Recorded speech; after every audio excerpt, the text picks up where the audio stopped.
Pearl Harbor, December 7th, 1941, 7:55 a.m., a day that will be forever remembered by Americans. A surprise attack on the U.S. Navy base in Hawaii concocted by the Japanese is taking shape. Nagano Osami leads his fleet of warriors into battle. Terror is everywhere.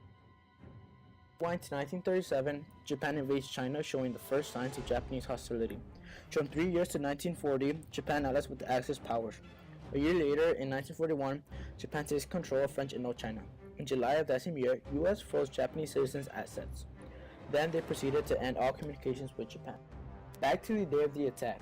The undermanned and vulnerable Pearl Harbor naval base desperately tries to defend itself against the ruthless Japanese kamikazes. The Arizona, Oklahoma, California, and Nevada were all sunk within the first 30 minutes. Pearl Harbor was left in ruins. The U.S. did not know how to respond with anything other than war. The idea of isolationism previously held by the American public vanished, and the U.S. vaulted into World War II.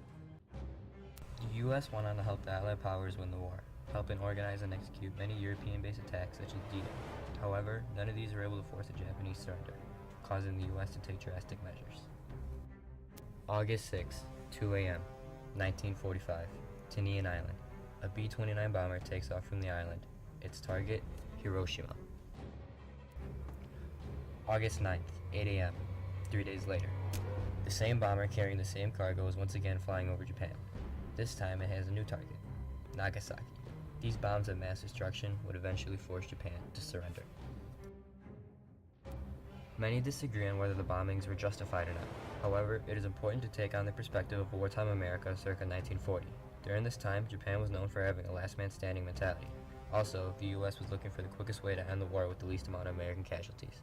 Taking account for all these factors, the U.S. response was both correct and justified. Created using Powtoon.